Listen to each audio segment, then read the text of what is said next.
Ok, estamos gravando aqui para mais um encontro nosso aqui às quartas-feiras, para mais uma reflexão sobre as parábolas de Jesus. E eu vou pedir aqui para o nosso colega, o Ariovaldo, fazer a nossa abertura. Ari, por favor. Ok. Boa tarde a todos, que a paz do Mestre Jesus esteja conosco. Agradecidos desse momento e oportunidade de melhorarmos nosso conhecimento, pela dedicação e empenho do nosso amigo Antônio, o Luiz, pelos ensinos que ele vem se dedicando ao longo desses anos com a gente. Agradecidos ao Pai por dar-nos a oportunidade de melhorarmos, que essa tarde de ensino seja bem aproveitada a todos e vamos agradecer ao Pai com a oração que Jesus nos ensinou. Pai nosso que estais nos céus, santificado seja o vosso nome, venha a nós o vosso reino, seja feita a vossa vontade, assim na terra como no céu. O pão nosso de cada dia nos dai hoje. Perdoai as nossas dívidas, assim como nós perdoamos aos nossos devedores. Não nos deixeis cair em tentação e livrai-nos, Pai, de todo mal, que assim seja, graças a Deus. Graças a Deus. Muito obrigado, Ariovaldo. Gente, só dar um oi aqui para quem eu não vi ainda. A Ana, que acabou de chegar, a Aide também, muito bem. Sueli eu já tinha falado, Cláudia também. Vamos lá, gente? Vamos começar? Hoje temos muitas coisas divertidas para nós conversarmos. Eu só quero falar para vocês que estamos com um podcast novo no pedaço aqui. Não sei se vocês viram lá a chamada, quem segue lá no YouTube. Nós estamos aqui com com o especial do Nosso Lar, leitura comentada do Nosso Lar. E eu estou falando estamos porque está sendo um trabalho em conjunto aqui com as nossas colegas, a Sandra Rodrigues e a Sandra Curado, e colocamos os dois episódios já hoje, está lá no YouTube, está nos tocadores de áudio também. Então, nós temos os prefácios do Emmanuel e do André Luiz, e temos também nas zonas inferiores, que é o capítulo 1 do Nosso Lar. Então, quem quiser, por exemplo, faz tanto tempo que eu li o Nosso Lar, de repente vale a pena ver novamente. Sempre tem um olhar diferente a partir de algum momento. Eu, por exemplo, li faz uns 20 anos. Então, muita coisa aconteceu, muita água já passou por baixo da ponte. Então, é bacana fazer essa releitura para quem já viu em algum momento.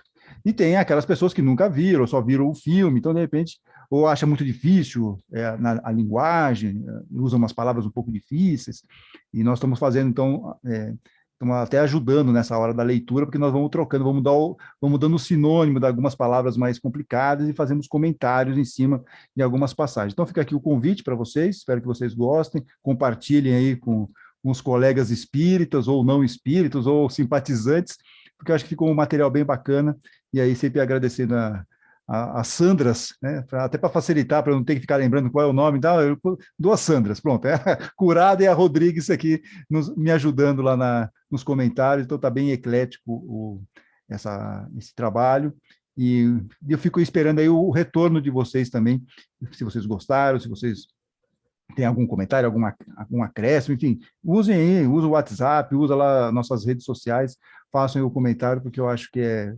uma oportunidade que nós temos de rever esse livro, que é um livro muito importante dentro da doutrina espírita, não da doutrina espírita, mas do espiritismo, né? E a gente não pode ignorar isso, por mais que a gente tenha aqui uma ou outra ressalva sobre alguns aspectos aí do Nosso Lar, mas é um livro que ele é importantíssimo para o espiritismo, foi um divisor de águas para o espiritismo no Brasil. Tá bom? Então fica aqui o convite para os amigos. Posto isso, vamos aqui para o que nos interessa, né? E eu vou começar com o Ariovaldo. Sim, o Ariovaldo, porque o Ariovaldo fez uma pergunta para mim na aula passada, vocês se lembram, nós estávamos falando sobre a parábola dos vinhateiros homicidas, e o Ariovaldo perguntou se havia alguma relação com dessa passagem, falando da vinha, né? Vocês se lembram, né? Que é uma parábola de Jesus, lá em Marcos, que nós vimos. Então, o proprietário da vinha era Deus, a vinha mesmo era Israel, o povo eleito, os servos que foram assassinados, presos, apedrejados e tal, eram os profetas. O filho que vai ser arrastado da vinha e assassinado é Jesus. Os agricultores assassinos são os judeus infiéis, que não acreditavam, não queriam saber dessa história de ter o herdeiro lá na terra, e o outro povo a quem será entregue a vinha são os pagãos, os judeus que seguiam aí as orientações de Jesus. E aí o Ariovaldo, então, me colocou, falando, poxa, mas tem alguma ligação de João com daquela passagem de João, que está no capítulo 15. Eu sou a verdadeira videira e meu pai é o agricultor. Todo ramo em mim que não produz fruto, ele o corta. Então está lá no capítulo 15. A Bíblia de Jerusalém faz um comentário, nessa capítulo 15 em João, falando o seguinte, que Jesus usa a ideia de videira nas parábolas falando sobre o reino dos céus, o reino de Deus. Então ele faz essa ligação aqui. Mas o que tem em comum é Isaías. Eu estou cada vez mais me convencendo que nós deveríamos, em vez de fazer as aulas sobre o Antigo Testamento, falando sobre Moisés, devíamos falar só sobre Isaías. Porque eu tenho andado atrás de Isaías aqui, pegando referências, é uma enormidade. E aí em Isaías é que vem todo o negócio. É capítulo 5 em Isaías, lá no Antigo Testamento, tem lá o Cântico da Vinha. E aí começa assim, cantarei em nome do meu amigo um canto de amor à sua vinha. Meu antigo tinha uma vinha em fértil colina. Peraí que o vento aqui soprou e levou a minha parte. Meu antigo tinha uma vinha em fértil colina. Capinou a terra, tirou as pedras e plantou nela videiras de uvas vermelhas. No meio construiu uma guarita e fez um tanque de pisar uvas. Esperava que produzisse uvas boas, mas ela produziu uvas azedas. O que fazer? Ele pergunta aqui. Então, veja, por isso que nós estávamos até falando antes de entrar aqui no ar, fazer o que nós estávamos fazendo nossa aula aqui, que religião sempre foi do começo ao fim. Então, Isaías, que já vem antes de Jesus, já falava, já fazia a crítica aqui desses frutos que estavam sendo vindo de Israel, que é a videira, certo? Vamos lembrar disso, a correlação. Então, Israel é a videira, mas que fruto está sendo produzido nessa videira? Então, era a crítica que Jesus estava fazendo, é a crítica que Jesus estava fazendo lá em Marcos, é a crítica que ele está fazendo, mas usando a videira também em João, né? Vai cortar os frutos que não são bons, perfeito? Então, é uma ideia de que vai ter que ter alguém para uniformizar isso, fazer com que aqueles frutos bons permaneçam e não se espalhem, fiquem só os frutos ruins. É uma luta constante isso.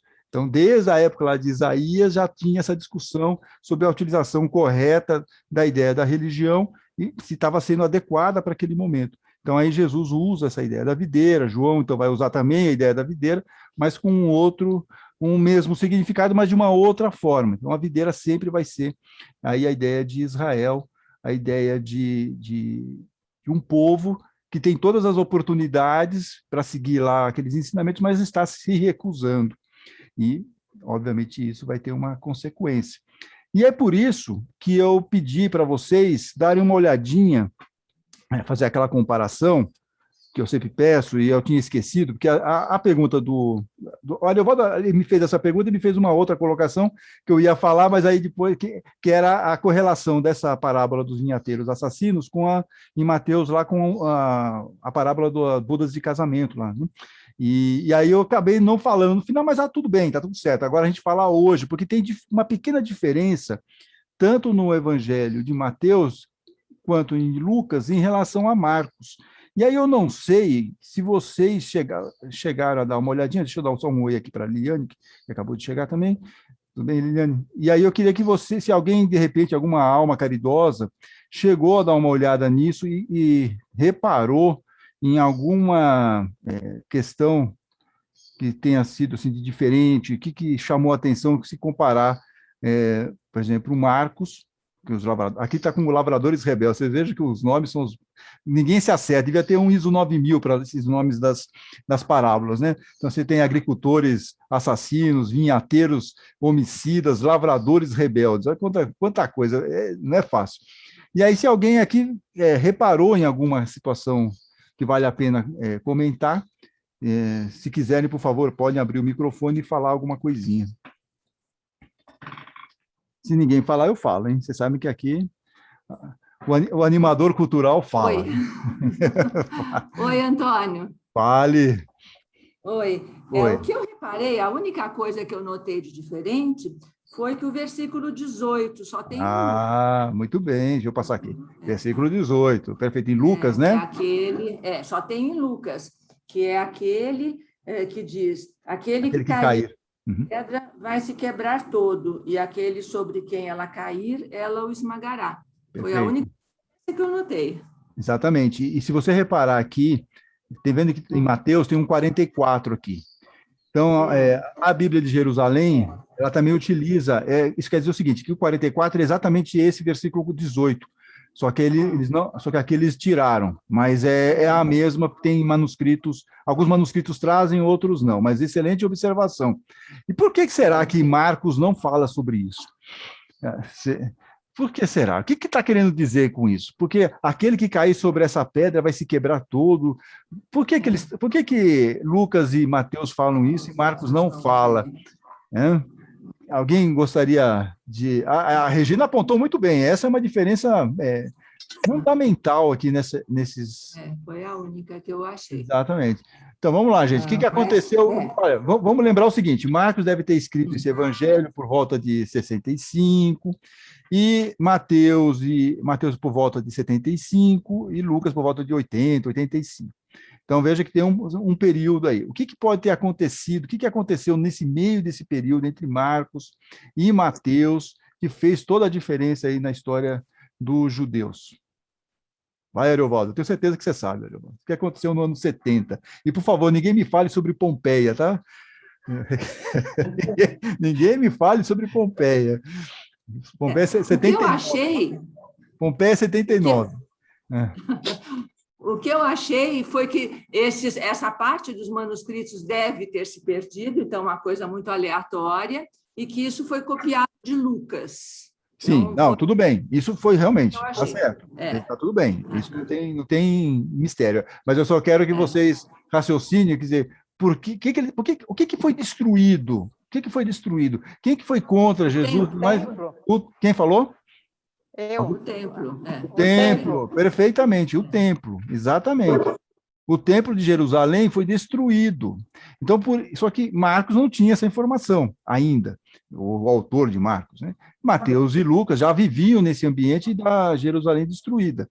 Então, eles acabaram acrescentando essa informação, quer dizer, foram contra as ideias de Jesus, foram os assassinos homicidas, né? Os vinhateiros homicidas, e deu no que deu. Houve uma destruição, então, de Jerusalém, porque não se aceitou como se fosse uma espécie de um castigo, aí é uma outra discussão. Mas houve, então, esse aspecto aqui que eles resolveram acrescentar, mostrando que houve uma consequência, você não ser um vinhateiro muito fofinho. Ser vinhateiro homicida tem uma consequência, e a consequência, então, Mateus e Lucas acabam nos trazendo essa revelação. O que mais vocês viram aqui que vocês têm aí para me dizer? Alguém quer fazer mais algum comentário? Não. Então, aí, eu só quero te mostrar o seguinte. Eu falei para vocês, deixa eu só ativar um mudo aqui de algum de vocês, espera um pouquinho só. Eu falei para vocês em alguma aula passada que que Mateus ele tem uma preferência por usar sempre reino dos céus e não reino de Deus, porque é um evangelho mais voltado para judeus que estavam se bandeando aí, estavam aceitando Jesus, os ensinamentos de Jesus. Então ele faz ele tem essa preocupação. Mas das 36 menções a reino, ou dos céus, ou de Deus, Mateus tem 4 reino de Deus, e uma delas está aqui. Por que ele fez isso? Não sei. Pode ter sido escriba, ou copia, cola, tal, mas 4 ao longo do Evangelho de Mateus vai aparecer o reino de Deus, tá bom? Então, só para... E tá tudo bem, porque, como vocês sabem, vocês já aprenderam isso desde a época do ginásio, toda regra tem exceção. Então, aqui nós temos uma exceção, que é essa aqui, que ele falando sobre o reino de Deus, ó, tá vendo aqui? No versículo 43, por isso vos afirmo que o reino de Deus vos será tirado e confiado a um povo que produza seus frutos, tá bom? Perfeito? Tudo bem aqui, gente? Alguma dúvida em relação a essa questão? Porque aí nós vamos para o nosso segundo aspecto aqui, que eu aproveitei, eu estava falando com o Luiz, a semana passada, e nós tínhamos acabado de colocar aquele podcast com a entrevista do Pedro Lima Vasconcelos, eu até mencionei isso para vocês. E lá nessa entrevista ele fala do Evangelho de João, tudo sobre o Evangelho de João, uma parte, pelo menos, não falando sobre tudo, porque é impossível a gente falar sobre tudo num programa de 40 minutos, sei lá, 45.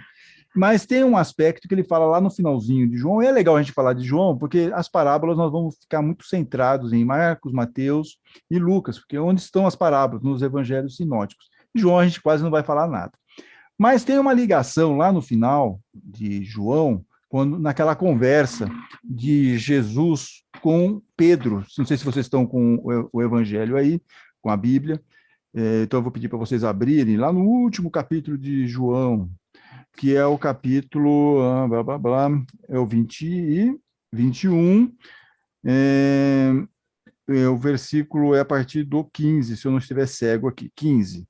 Então, por que tem uma correlação? E muitos de vocês talvez tenham achado até estranho, por que eu estou colocando essa questão aqui, não sei se vocês conseguiram aí, se alguém conseguiu achar uma correlação entre esse momento em que Jesus está falando lá com Pedro, né?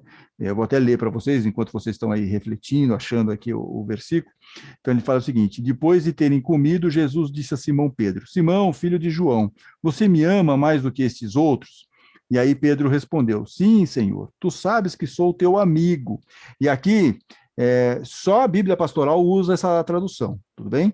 Normalmente, todas as Bíblias que vocês vão ler, a Bíblia Jerusalém e tudo mais, a referência aqui é sempre repetição. Então, Jesus falaria, sim, Senhor, tu sabes que eu te amo, não sou seu amigo. Mas o Pedro Lima Vasconcelos, que fez a tradução aqui da Bíblia Pastoral, ele fala que são palavras diferentes. Então, Jesus usa uma palavra em grego que quer dizer amor, e Pedro responde com outra palavra em grego que quer dizer amigo. Há uma diferença substancial aqui. Mas as traduções, acho para evitar muitas polêmicas, preferiram que ele fosse assim, seguisse o que Jesus estava falando, tá? Mas o certo é essa que está aqui na Bíblia Pastoral, pelo menos a melhor tradução. Então vamos lá. Pedro respondeu: sim, Senhor, tu sabes que sou teu amigo. Jesus disse: alimente os meus cordeiros. Perfeito? De novo, Jesus disse a Pedro: Simão, filho de João, você me ama? Pedro respondeu: sim, Senhor, tu sabes que sou o teu amigo. E nas traduções que vocês têm, está lá, eu te amo. Jesus disse: tome conta das minhas ovelhas. Pela terceira vez, disse Jesus a Pedro: Simão, filho de João, você é meu amigo. Olha que como muda. Na tradução de vocês tem Jesus, Pedro, você me ama. A tradução de vocês deve ser essa. Mas aqui houve uma inversão. Jesus muda a forma de falar. Então, Simão, filho de João, você é meu amigo? E então Pedro ficou triste, porque na terceira vez Jesus lhe havia perguntado se era seu amigo. E disse a Jesus: Senhor, tu conheces tudo e sabes que eu sou teu amigo. Jesus lhe disse: alimente as minhas ovelhas. Eu lhe garanto, quando você era mais jovem, se preparava e ia para onde queria. Quando ficar velho, estenderá as mãos e outro vai prepará-lo e levá-lo para onde você não quer ir. Jesus falou isso, indicando com que tipo de morte Pedro glorificaria a Deus e completou: siga-me.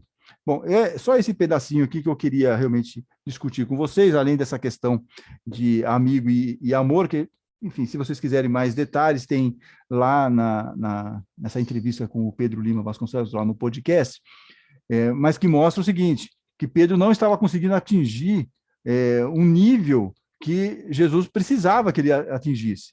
Tá perfeito? Então, tem por isso que há essa diferença. Então, aí Jesus teve que se rebaixar a expectativa que ele tinha em relação a Pedro e falar: você é meu amigo? Por isso que ele fala no final: você é meu amigo. E aí Pedro fica triste, porque não só pela repetição, mas porque ele percebe que ele não está chegando no nível que Jesus gostaria. Então, essa é uma interpretação possível dessa passagem.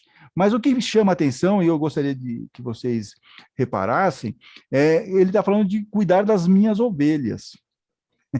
cuidar das minhas ovelhas. E o Pedro Lima Vasconcelos nos fala que a comunidade de João, na época, que estava escrevendo aqui, que esse capítulo 21 foi escrito após o evangelho já ter sido divulgado, foi um acréscimo, uma coisa posterior, quando já estava tendo uma institucionalização da igreja, perfeito? Na figura de Pedro. Pedro já tinha desencarnado, já, tá tudo, né, já tinha ido dessa para melhor, mas a ideia de Pedro ser o representante dessa igreja começa a ganhar muita força e começa a ter uma estruturação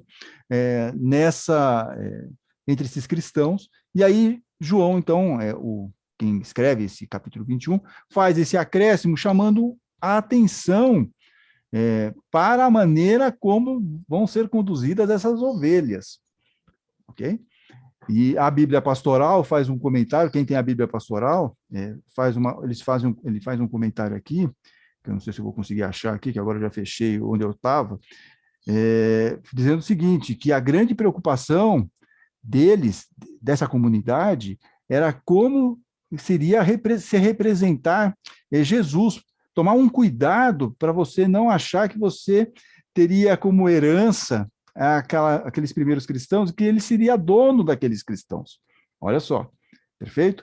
Que é a mesma preocupação que Jesus está mostrando lá naquela parábola sobre a herança. Quer dizer,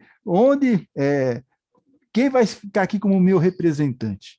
Quem é aqui o que vai fazer? Qual é o limite que você tem como sendo representante de Jesus aqui na Terra? E ele fala aqui na Bíblia Pastoral muito isso. Quer dizer, os sacerdotes, os padres, espíritas, enfim, seja o que for. Quem está falando em nome ou está sendo intermediário da palavra, não pode se achar no direito de ser o proprietário daquelas pessoas que estão lá ou estão seguindo, não aquela pessoa que é o intermediário, né? Estão lá seguindo ou recebendo uma orientação de quem? De Jesus. Esse sim é o verdadeiro pastor. Então, por isso que João fala aqui 3 vezes, faz essa pergunta 3 vezes, Jesus faz a pergunta 3 vezes para Pedro, que é uma cutucada nessa estrutura que estava sendo montada e que estava realmente já indo para uma questão muito mais institucional, muito mais de número, de poder, e sempre utilizando o quê? Jesus como uma ferramenta de marketing, mas ele se achando os proprietários dessa palavra, da interpretação dessa palavra e da mudança de usos e costumes. Perfeito? Então, aqui é o que nós podemos chamar de uma ligação com a parábola dos vinhateiros homicidas. Porque eles matam Jesus por quê? Porque Jesus era um risco para eles, porque eles queriam continuar sendo donos daquela vinha, mesmo não sendo proprietários, sendo apenas arrendatários. Eles estão lá para uma situação para quebrar um galho, estão lá como um intermediário, estão lá para fazer um serviço, mas eles não são os proprietários, não são os autores intelectuais, eles são apenas pessoas que estão lá tomando conta. E isso é até hoje, deveria ser assim até hoje. Então, essa preocupação que Jesus está mostrando lá, nessa parábola dos vinhateiros assassinos, e a preocupação que João está mostrando nesse último capítulo, nessa conversa de Pedro com Jesus, indica mais uma vez isso. Cuidado, tome cuidado. O rebanho é de Jesus, não é seu. O pastor é Jesus, não é você. Você está aqui para fazer um trabalho, mas com humildade, com tranquilidade, com sabedoria, respeitando, se preocupando com a parte espiritual e não com questões aí de poder e muito mais de questões econômicas. Ficou claro, gente? Eu sei que é um papo meio cabeção aqui, um assunto um pouco esotérico, mas eu queria falar isso para vocês porque eu e o Luiz nós estávamos conversando e falei, puxa, mas que oportunidade para nós mostrarmos como isso estava muito presente na Bíblia, naquelas primeiras comunidades cristãs, e como está muito presente hoje para nós ainda, quer dizer, não vai mudar. Estava presente lá em Isaías antes e continua sendo. Então, o cuidado que nós temos que ter com essa questão sobre com quem nós estamos querendo com qual pastor nós estamos querendo seguir. Queremos seguir com um pastor que tem ideias mirabolantes, revolucionárias, fica aí vendendo feijão, sei lá o quê. Não, para, entendeu? Não, o quer me conduzir para uma determinada situação política, econômica. Não, né? A gente não é isso. O evangelho é outra coisa. É óbvio, tem uma questão de justiça social, tem outras coisas que a gente pode até discutir, mas a gente tem que tomar cuidado com essas pessoas que são o que Jesus falava lá dos fariseus, que eram a raça de víboras, os falsos profetas, aquela farinha que estraga tudo. A gente tem que tomar cuidado com isso, e era uma preocupação de Jesus e continua sendo uma preocupação para nós até hoje.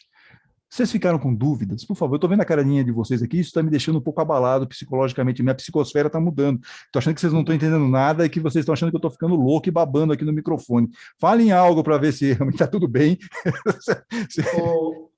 Oi, fala, Ariovaldo. Deixa só o Ariovaldo, depois quem? Acho que é a ID depois, beleza. E a Ana Rubim, ok. O Antônio, eu vi não sei, fiz uma análise aqui, uma comparação, aí depois você desce o sarrafo se tiver errado. Imagina, sou fofinho, para aí. Que isso? Desce Não, a observação é seguinte, que na parábola do vinhateiro, como você diz, para comparar com o final do diálogo com a de João, né? Do capítulo 15 aí, capítulo 15 não. Isso. Essa interlocução que ele teve com 21, Pedro, né? 21, sim. 21. Uhum. Tanto em Lucas como em Marcos, Jesus ainda não tinha morrido. E na de João, ele aparece ressuscitado. Uhum. Outro ponto. Jesus, eu acho que ele quer imputar em Pedro, quando ele pergunta para ele se ele o ama, pela terceira vez, eu acho que ele desperta a consciência de Pedro para que ele não poderia falhar na hora do testemunho, sendo que Jesus estava alertando para ele desenvolver a própria firmeza de propósito, o que ele acaba cumprindo à risca, sendo o esteio de sustentação da Boa Nova. Certo. E também eu acho que ele associou a terceira indagação de Jesus com a terceira negação que ele teve quando Jesus foi preso. Negar 3 vezes, né? Uhum.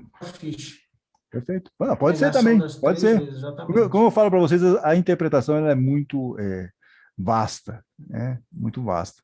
Mas eu gosto muito dessa interpretação que o Pedro Lima Vasconcelos colocou, porque realmente faz muito sentido assim, na parte da vivência daquele momento. A gente fala muito de Pedro, mas Pedro foi construído depois. Assim, a imagem de Pedro como o primeiro Papa, isso veio depois, como um monte de coisa veio depois também. Foi a igreja foi se estruturando e foi criando seus ídolos, né? Criando lá sua mitologia, inclusive os autores dos evangelhos. E está tudo bem, quer dizer, faz parte aí dessa situação. E é curioso que aqui nesse trecho, vocês vejam que ele já dá uma indicação que Pedro vai ser martirizado, né? Então, obviamente, a comunidade já sabia que Pedro já tinha desencarnado, provavelmente ninguém sabe muito bem isso, onde seria, fala-se muito em Roma, mas a gente realmente não sabe o que pode ter acontecido com Pedro e Paulo, né? A gente não sabe historicamente o que pode ter ocorrido. Deixa eu só te fazer uma colocação. João Evangelista, ele morreu de causas naturais ou ele foi assassinado lá na ilha de Patmos? Então, o problema é o seguinte, quem é esse João? Certo? Quem é esse João? Ninguém sabe. Sabe, quem é o João que escreve as cartas? Não é o mesmo João do Evangelho? É o mesmo do Apocalipse? Porque o João do Apocalipse seria o de Patmos, mas não tem nenhuma ligação uma com outra. Estruturalmente, os textos são de autores diferentes, estilo de texto diferente. Então, a gente não sabe quem são esses caras. O que a gente sabe é que a igreja, quando estava definindo os 27 volumes lá, os textos que iam entrar, houve um pacotão João, para facilitar, né? João, canonicamente. Então, tem um evangelho aqui que a gente está atribuindo a João, tem umas cartas que são de João, e tem um Apocalipse que dizem que é de João. Deve ser tudo o mesmo cara, vamos colocar que está tudo canonizado, assim, tem um lado canônico do processo. E aí acabou entrando, principalmente o Apocalipse, que tinha muita divergência, mas aí como tinha o carimbo João, assim, para ele estava resolvido, e aí eles colocaram, mas não são os mesmos autores, a gente não sabe quem são esses escritores. Tanto que toda a discussão em cima do Evangelho de João se fala sobre comunidade joanina, tá? Não se fala sobre E Joanina, porque provavelmente o discípulo amado, eu não queria entrar nisso, mas já que você colocou essa casca de banana, mais uma, né? O discípulo amado provavelmente era um discípulo de João Batista, que seguiu junto lá com, pode ter sido um daqueles dois discípulos, né? Tinha André e um discípulo que ninguém sabe quem era, e começa a seguir Jesus, logo no começo do evangelho. E esse discípulo que não tem o nome pode ser o discípulo amado. Então, seria uma representação aí dessa comunidade joanina em cima desse discípulo que vem lá de João Batista e larga tudo e vai seguir Jesus, tá bom? Mas aí, o Antônio, não sei, me arremete àquela situação de quando Jesus está na cruz e Maria vai com João Evangelista, ele faz aquela célebre frase, mulher, eis aí teu filho. Sim. E ele aponta o João Evangelista para olhar para ela como mãe. Então, Então, eu não sei, uma não, mas dedução de aí, que ele não, seria perfeito. o discípulo amado dele. Aí, Perfeito. Deixa eu só complementar, eu já vou dar para o Luiz falar, mas não, olha, não, não, não. vamos tomar só um cuidado, viu, Ariovaldo, porque se você, tem uma matéria, não sei se vocês assinam a Ceareiro, que eu tenho certeza que vocês não vão para Ceará agora pegar lá, mas tem uma matéria da Ceareiro agora que fala sobre a Páscoa, mas são 3 matérias que eu fiz lá, que eu escrevi, a matéria de capa da Ceareiro. E por que eu estou falando disso? É por causa do seguinte, eu falo sobre o que é a Páscoa judaica, a Páscoa cristã, mas depois eu vou falar da última ceia e uma terceira matéria sobre a ressurreição. E você vai ver lá, ao ler a matéria, que é uma bagunça. Não a pessoa que escreveu, que também tem a sua contribuição na bagunça do texto. Mas se você for comparar os 4 evangelhos, nada bate com nada. Assim, cada evangelista, tanto na ressurreição quanto na última ceia, eles têm lá uma série de diferenças, então você não pode seguir de uma forma jornalística ou histórica um determinado evangelho achando que aquilo é o correto, a descrição exata dos acontecimentos. Não. Se você for ver, e aí eu faço lá modestamente, não tem muita coisa, mas eu aponto uns probleminhas, e você vê que cada um faz um negócio. É isso que você colocou, por exemplo, que lá no capítulo 21, Jesus está ressuscitado, só João traz aquilo daquela maneira. Tem uns que nem, sabe, Mateus fala que eles tiveram que ir lá para Galiléia, mas Marcos e Lucas dizem que foi lá em Jerusalém mesmo, quando ele reaparece. Então, assim, não há uma concordância, perfeito? Porque cada autor puxou um pouco a sardinha para o seu lado para passar algum recado, tá? Para a sua comunidade na época. Alguns desses recados, para nós, fica um pouco estranho, porque a gente não sabe muito bem o que eles estavam querendo dizer com aqueles textos. Mas alguma coisa passa para nós e a gente acha que pode ser esse caminho. Perfeito? Não sei se eu te respondi, Ariovaldo. Tô tentando ser aqui o mais didático possível, porque o assunto é espinhoso mesmo, tá? Mas só toma cuidado com isso, porque são 4 relatos e nenhum deles bate coisa com coisa, tá? A única coisa que bate é que Jesus foi crucificado. Ponto. O resto tem divergência. Luiz, você quer falar alguma coisinha aqui, antes de eu passar para a ID? Nessa linha do Ari Osvaldo, é porque para o Evangelho de João, Jesus teve 3 Páscoas. Nos outros evangelhos, na realidade, ele teve uma só. Então, quanto tempo foi a vida pública de Jesus? 3 anos, 1 ano? Isso ninguém sabe exatamente ao certo como foi isso, né? Eu gosto muito do Evangelho de João, mas eu sempre leio esse Evangelho com muito cuidado, porque ele foi feito para provar que Jesus era Deus encarnado. Ou seja, é o divino, por isso que ele difere dos outros. Tanto é que ele não tem uma parábola só, não é, Antônio? Nos outros tem parábola para pouco e ele só tem uma. Então, eu gosto muito dele, é um Evangelho muito, muito místico, muito religioso, mas ele tem que ser olhado com alguns olhos. Possivelmente, na cruz, é o que o Antônio falou, 4 João. João, pescador, que possivelmente era analfabeto, João que escreveu o Evangelho, João que escreveu as cartas, o João que possivelmente foi ou não foi o discípulo amigo, depois o Pedro Lima Vasconcelos explicou que não era. Quem é? Tem que ser difícil, tem que... E aí eu quero chamar a atenção, eu sei que esse papo está aqui um pouco esotérico, né? Mas assim, é um pouco que nem nós espíritas lá no começo. Você pode seguir a doutrina espírita, que é o que interessa para a gente, perfeito? Sim, a reforma interior, ser espíritos melhores e tudo mais. Mas tem uma área que gosta muito daquela parte assim, fenômeno, perfeito? Então, a questão histórica, essas correlações históricas, elas acabam sendo mais os fenômenos, guardadas as devidas proporções, não que não seja importante, mas o que é o fundamental aqui da questão toda? Quer dizer, são essas lições que ele nos passa. né? O cuidado que nós temos que ter em relação a saber seguir esses ensinamentos, que é o que está lá na parábola dos vinhateiros assassinos, é o que o Evangelho tenta nos colocar lá sobre Pedro falando com Jesus, ó, cuidado como você vai conduzir essas ovelhas, e nós somos as ovelhas, então a gente também tem que saber quem é o nosso pastor, né? Temos um pastor só. Então é um pouco a gente ficar, não se perder muito nesse mundo, porque realmente é um pouco confuso, não que não seja importante, mas o importante para nós são essas lições, esses ensinos que estão lá no Evangelho, tá bom? Deixa eu ver aqui, vamos lá, pela ordem alfabética, Aide, você estava querendo falar, Aide, vamos lá. Então, o que eu achei meio curioso, né, foi, até você citou agora há pouco, né, que aparece o número 3 em várias passagens, né? Então, na parábola dos vinhateiros, a não ser no Evangelho de Marcos, sempre o dono da vinha faz 3 tentativas antes de mandar o filho dele para fazer a confirmação, né, do que ele queria. E na passagem lá de Jesus com Simão Pedro, são 3 vezes também.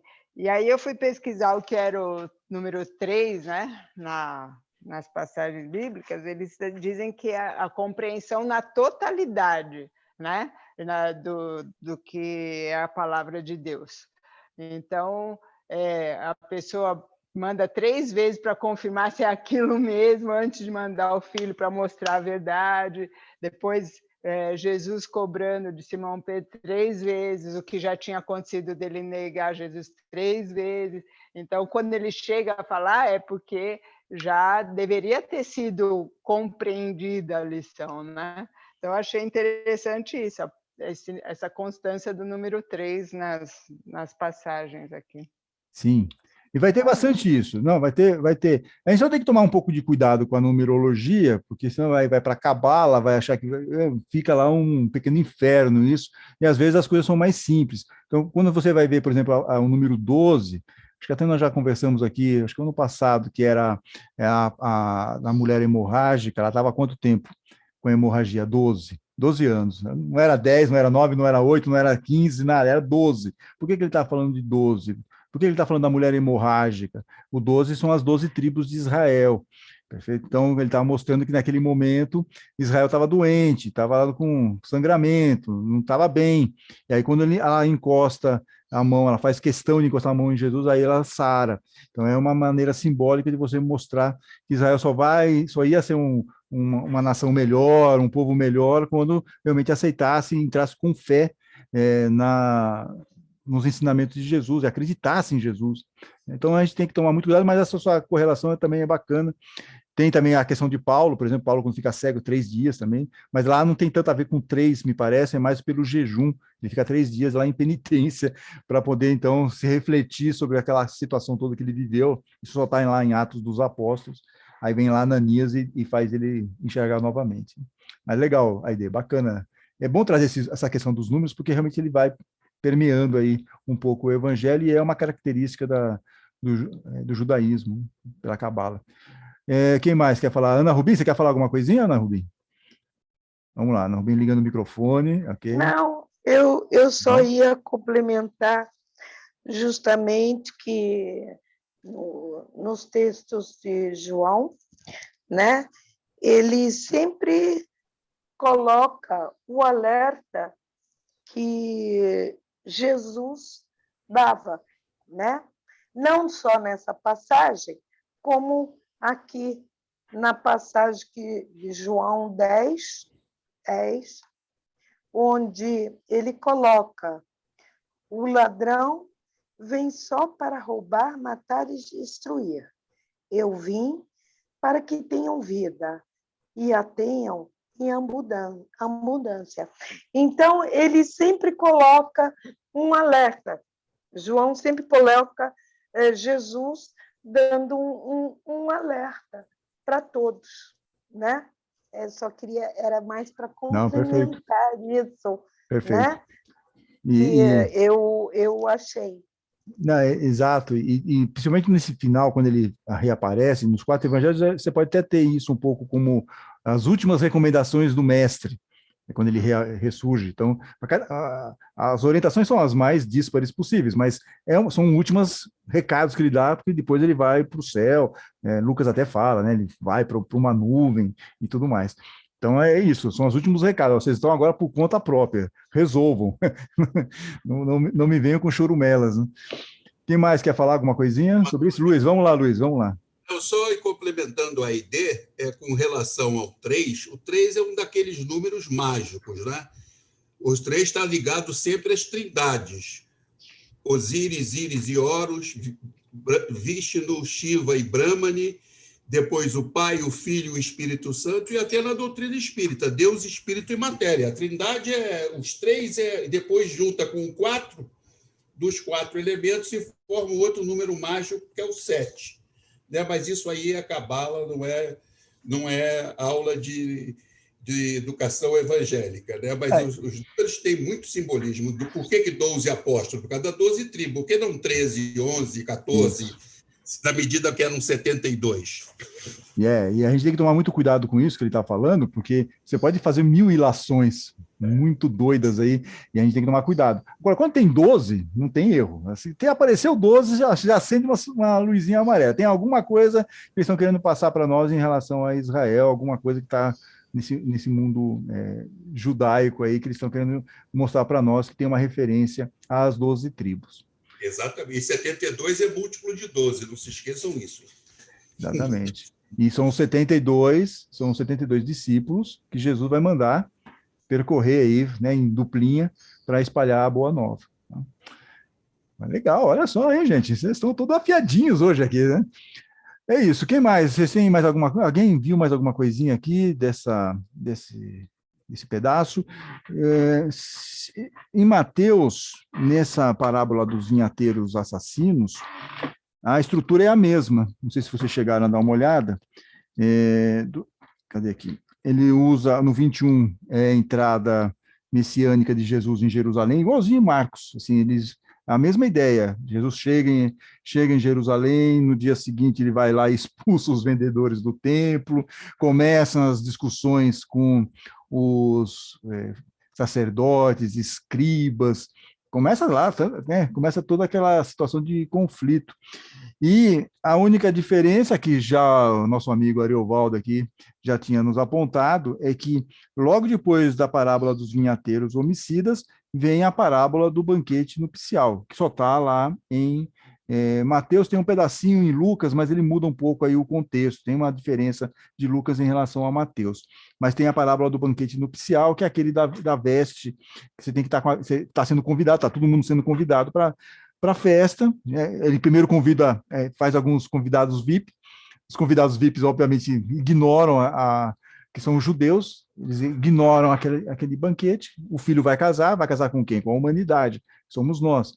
Mas não aparece. Aí ele manda chamar todo mundo. Aí vem todo mundo, só que tem algumas pessoas que não estavam com a veste nupcial, e um deles, então, simbolicamente, é colocado para fora da festa. Então, não adianta também todo mundo ser chamado. Você tem que também fazer por merecer, tem que também ter sua veste nupcial. Você também tem que seguir aqueles ensinamentos, melhorar a sua roupagem no perispírito, fazendo uma linguagem espírita aqui para nós, senão fica difícil para nós conseguirmos entrarmos aqui no reino dos céus em primeira classe, ou fazendo uma analogia com o nosso lar, se você vai muito atabalhoado, se você não se preocupa muito com as questões de melhoria aqui na Terra, o que acontece quando você vai para o outro lado? Você fica um pouco perturbado. Aí, na visão de André Luiz, você vai para um lugar chamado umbral. Agora, tem algumas pessoas, como eu, por exemplo, acho que é uma questão mental, uma questão de consciência, e outras pessoas aqui também, a Regina já tinha colocado, a Márcia também, que é uma questão mental. Mas é mental por quê? Porque você não está preparado, você está ainda muito preso a certas questões materiais, não deu atenção aí para sua evolução espiritual e você vai todo tortinho para o outro lado, né? E a gente não quer isso, a gente quer ir melhor agora, para, né, saber tudo agora para poder ir melhor quando a gente for para o outro lado, e não que a gente tenha pressa. Eu sempre faço apesar de nós estarmos passando por esse momento tão delicado aqui no nosso país, ninguém está com pressa de ir para o outro lado, né? Eu acho que eu falo por todos aqui, imagino, né? Beleza, gente. O que mais vocês querem falar? Olha, já estamos meio adiantados da hora. A gente pode falar dessas outras duas parábolas aqui, o vigiar sempre e a lição da figueira, que são relativamente curtinhas, mas sempre tem uma discussão aí, né? O que vocês preferem? Vamos deixar isso para a próxima aula? A gente fala sobre essas duas parábolas semana que vem? Ou querem conversar rapidamente aqui? Já são 10 para as 3. Falam alguma coisa, gente. Vamos fazer hoje para a gente matar isso. Vamos fazer hoje para matar isso. Tá bom. Se a gente não matar isso, a gente mata a semana que vem, então. Tá bom. Ok. Essas duas parábolas que estão lá em Marcos, tá na lição, deixa eu só pegar aqui minha Bíblia. A lição da figueira e o vigiar sempre estão lá no capítulo 13. Vamos encerrar, então, Marcos. Nós vamos terminar Marcos, e é uma questão muito legal isso aqui. Por quê? Porque ele fala da figueira, então é Marcos 13, 28 a 31, e está também em Mateus e está em Lucas. E depois vem o vigiar sempre, que também está na sequência. Então eu vou ler aqui para vocês a primeira, que diz o seguinte: a lição da figueira. Aprendam a parábola da figueira, disse Jesus. Quando seu ramo fica tenro e aparecem as folhas, vocês sabem que o verão está próximo. Assim também vocês, quando virem essas coisas acontecerem, saibam que ele está próximo, às portas.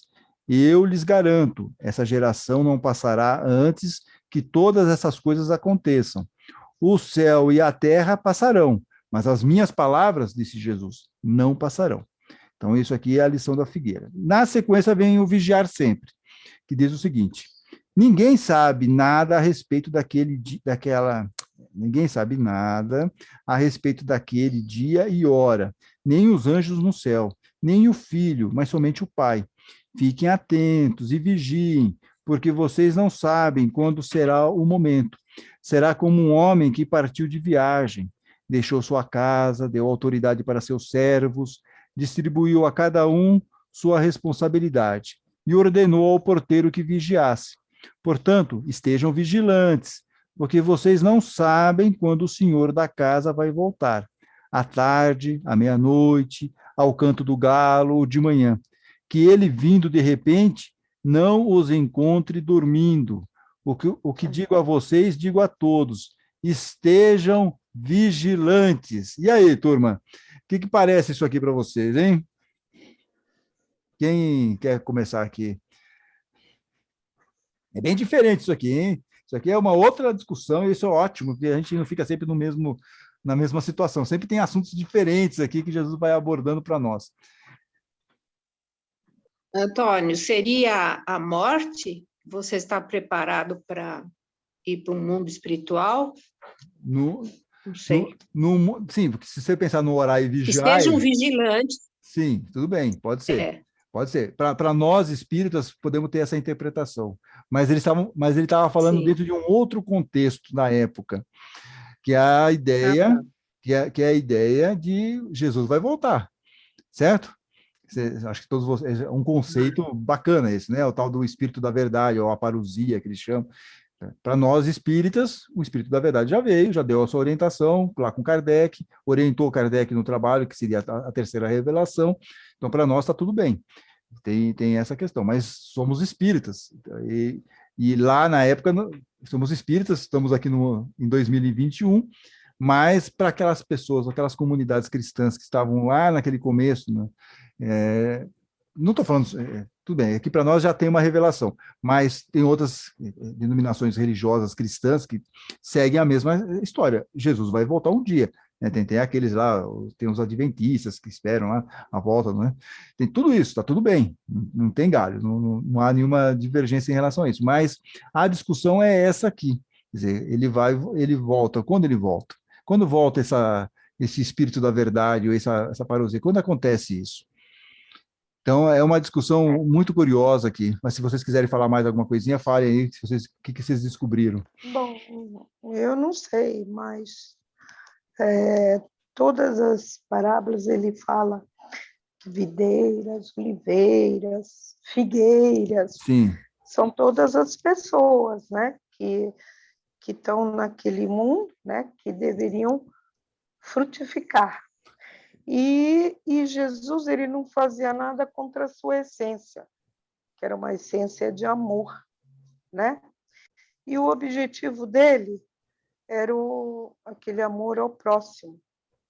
E eu acredito que essa questão de frutificar seria o arrependimento.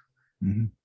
Enquanto nós estamos aqui, né, nos arrependermos, né, perdoar, enquanto nós estivermos aqui, porque a gente não sabe qual seria o momento que seríamos chamados para o reino dos céus, ou seja, para o outro plano. Não sei Tudo bem, não, tudo bem. Eu vou pegar uma carona. Você me ajuda aí. Vou pegar uma carona com o que você falou daqui a pouquinho. Deixa eu ver só se tem mais alguém que queira falar aí, alguma coisinha. Fala, Renata Benassi, pode falar. Você está com a mão levantada aí, não sei se você quer falar, mas você tem que ligar o microfone, senão a gente não ouve. Estou brigando com o microfone aqui. A gente está percebendo, mas finalmente você conseguiu dar um ipom no seu microfone. Vamos lá. Essa semana eu estive muito cheia de coisas, não me preparei tanto, mas nessa questão, eu quero citar, eu me lembrei de uma coisa. Eu assisti um filme, vou falar rapidinho, é o Livro de Eli, né? É um filme muito, eu gostei, é um filme muito bonito, né? Denzel Washington. Uhum. É muito lindo. O filme fala do nosso planeta totalmente mudado, porque de muitas guerras, bombas, tal. Então mudou tudo, as pessoas, os recursos naturais também eram outros, né? Mas existia uma perseguição. Quem tivesse... então, eles pegavam tudo, água, roubava tudo, mas tinha alguém que queria o tal do livro. Então, o filme segue, né, a questão do livro. E qual era o livro? Era o único livro que eles não conseguiram reproduzir, que era a Bíblia. Eles tinham um lugar secreto lá onde tinha um lugar onde eles reproduziam os livros que eles podiam, né? Então, qual é a importância do conhecimento e da prática do conhecimento, né? E a Bíblia, ela era tida como assim, quem tivesse o último livro, ele poderia dominar o povo, porque ele poderia passar do jeito que ele queria, né? Aí vamos às palavras, né? Tudo passará, mas as minhas palavras não passarão, né? Eu, desde criança, eu fui criada na Igreja Católica, né? E tinha uma música que cantava sempre na missa, que era, mas as minhas palavras não passarão. Céus e terras passarão, mas as minhas palavras não passarão. Então, a gente vê que realmente, né? Quanto que a gente já caminhou de lá da época de Jesus até agora, e quanto ainda vai caminhar, né? Mas a palavra de Jesus é a pedra, né? A gente estuda os vários livros da própria Bíblia, mas a palavra, ela é única, mas é interpretada de várias maneiras, não é? Agora, a parte da gente estar pronto, né? Atento, pelo menos. Talvez a gente nunca vai estar pronto, mas a gente está atento ao nosso comportamento, às oportunidades de evolução, a maneira que quais são essas vestes, né, que nós vamos optar em vestir e participar nesse mundo, né? Okay. Então, eu acho que eu entendo mais ou menos por essa parte. Legal, não, bacana. E legal fazer essa referência aí da Bíblia, do filme, porque tem muito com o que nós estávamos falando sobre os vinhateiros assassinos, falando sobre aquele finalzinho de Paulo, quer dizer, como que você domina aquela informação e tenta manipular outras pessoas. Né? Eu não vou falar o final, porque eu acho que é não dá spoiler, não, porque convida o pessoal para assistir, exatamente. Bom, eu vou aqui falar rapidamente esse ponto, porque, assim, havia um problema aqui, principalmente para aqueles que estavam fazendo, principalmente Paulo. Paulo sofreu muito, se vocês forem depois dar uma olhadinha lá na primeira carta aos Tessalonicenses, capítulo 4 e capítulo 5. Paulo fez dessa questão que Jesus voltaria, ele usava como, eu vou usar marketing, mas por favor, não me apedreje por usar a palavra marketing, mas é isso, o convencimento nada mais é do que você fazer um bom marketing. E Paulo fazia um marketing em cima de Jesus com duas características, uma que ele ressuscitou, a segunda que ele vai voltar, e se ele voltar, você tem que estar preparado. Mas aí o que aconteceu? Ele voltou? Não voltava. E na carta aos Tessalonicenses fica muito claro isso, porque ele tem que escrever falando o seguinte: olha, vocês não se preocupem com as pessoas que já morreram, porque já passou um tempão, já tinha uns 20 anos já que ele estava falando aquilo, e nada de Jesus voltava. E ele falava: olha, Jesus vai voltar, é iminente, é iminente.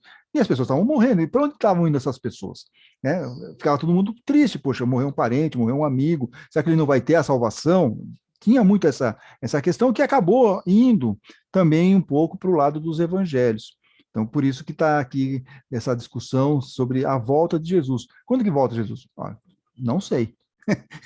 Aí mudou a conversa, porque eles tinham que sair dessa armadilha. Então, nós não sabemos, não sabe dia, não sabe hora, não sabe nada. Um dia vai vir, um dia vai chegar, se é que vai, né? Enfim, mas não tem mais uma certeza. E aí tem um problema. Como é que a comunidade fica inteira numa situação como essa? Aí vem as grandes questões, né? Ele fala, por exemplo, que a Renata colocou, tudo passa, mas as palavras de Jesus vai permanecer para sempre.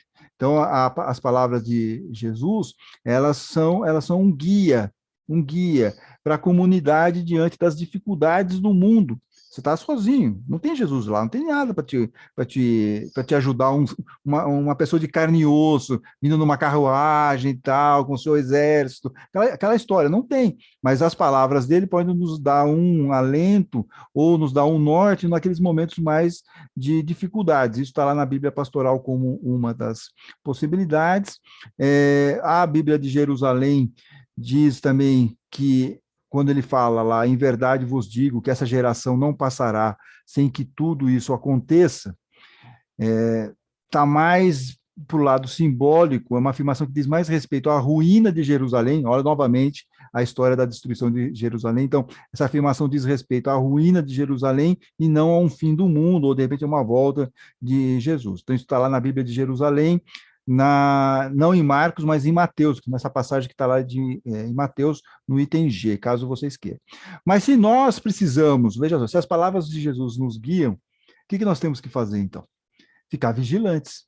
Temos que ficar vigiando os nossos comportamentos, os nossos atos, a nossa maneira de pensar, perfeito? Então, por isso que ele está falando, você tem que ter tem que estar lá o tempo todo atento, não pode estar dormindo. Se você dormir, você perde, você pode mudar, você pode ir para um outro caminho, você pode ouvir uma palavra de alguém que está querendo te levar para um outro caminho. Então, por isso que é importante essa vigilância o tempo todo, para você não se desconectar desse ensinamento de Jesus e não seguir os falsos profetas. Então, a Bíblia de Jerusalém também lá em Mateus fala o seguinte, que a vigilância é a esperança firme e requer o que? A presença de espírito e uma sobriedade, não entrar em desespero, não achar que o mundo está acabando, sabe? É um pouco isso que nós estamos tentando viver aqui hoje, aqui no Brasil principalmente, que está nos jogando muito para baixo, mas a gente tem que ter firmeza, né? Fala muito do negócio, Deus está no comando, Jesus está no leme, a gente tem que acreditar um pouco nisso, quer dizer, a gente não vai ter um escudo da Mulher Maravilha nos protegendo de tudo, né? Uma bolha que nos proteja aí desse vírus assassino, mas a gente tem que ter essa tranquilidade de que, puxa, estamos amparados pelo plano espiritual, de um jeito ou de outro, e a gente tem que ter fazer essa conexão e ficarmos vigilantes, não nos colocarmos para baixo, não ficarmos aí pensando, puxa, por que Deus está fazendo isso com a gente, sabe? Por que tanto sofrimento? O que está acontecendo com a Terra? Mas nada disso, só deixa a gente mais para baixo, deixa a gente muito perturbado. Então, ficamos vigilantes para não deixarmos esse desequilíbrio nos tomar conta, e eu repito aquilo que eu falei para vocês na semana passada. Isso não quer dizer que nós não precisamos ficar indignados, ok?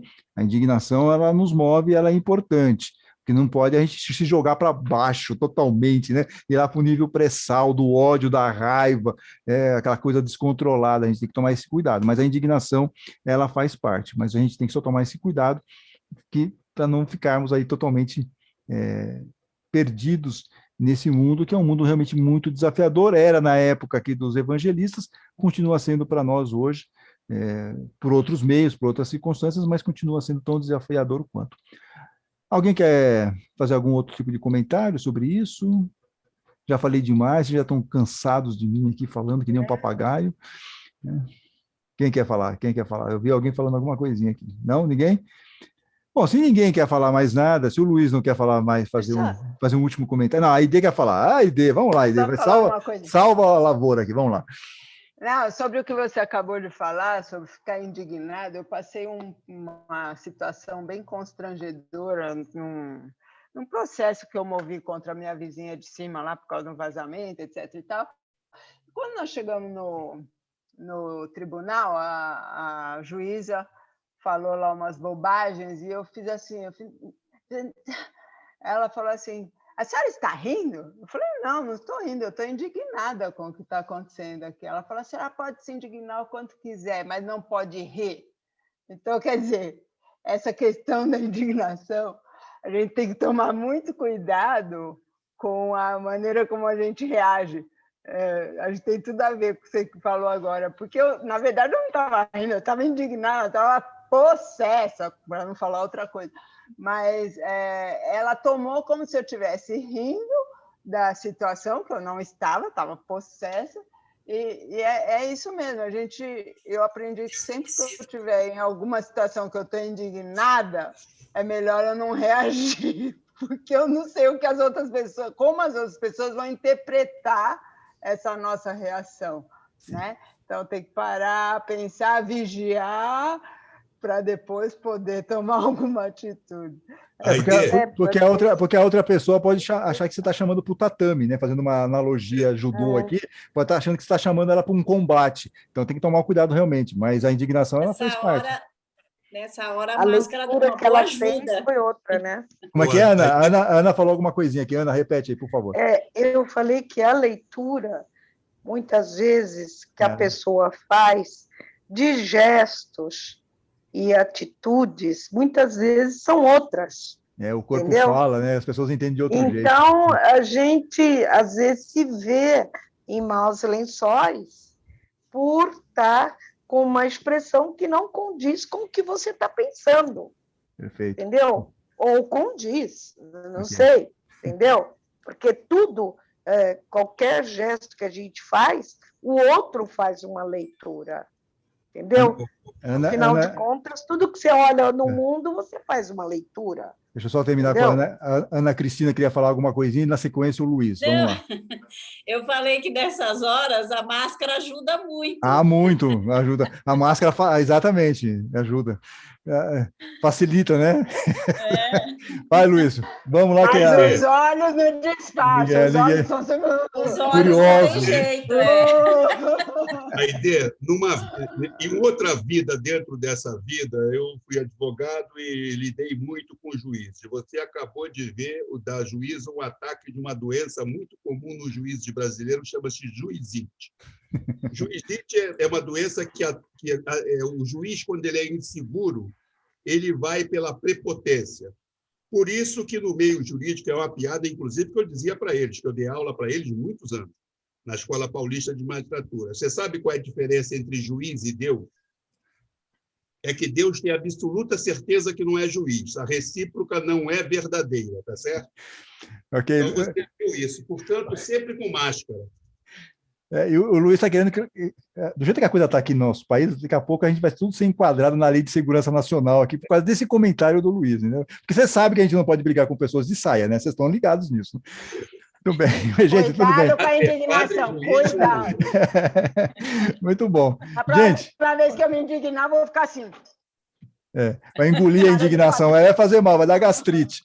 Muito bem, gente, vamos para o encerramento, que já estamos aqui estourados 6 minutos aqui. Renata Benazzi, vamos lá, vamos fazer nosso encerramento? Vamos vibrar muito aí, porque realmente está precisando, nosso país está precisando, para as pessoas que estão, esse vírus aí que não vai embora. E nem essa vacina que não chega, né? Essa vacina que não chega. Vamos lá.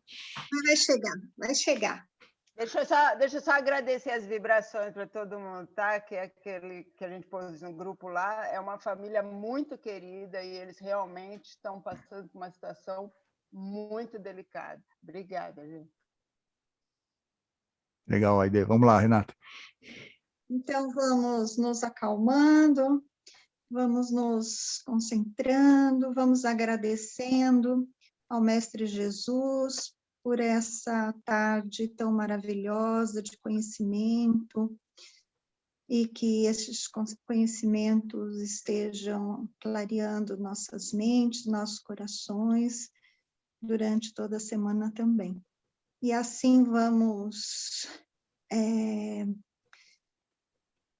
retirando de nós, doando o que há de melhor dentro de nós. Vamos oferecendo a espiritualidade maior para que nesse momento ela leve para cada canto e recanto do planeta Terra, onde há mais necessidade. Vamos envolvendo todo o nosso planeta em uma luz branca, envolvida em verde, que a cura chegue a cada canto e recanto do nosso planeta, chegando em todos que estão esperando a cura da Covid. Vamos pedindo a espiritualidade maior que esteja banhando o nosso estado, onde estamos sofrendo tanto com tantas mortes todos os dias.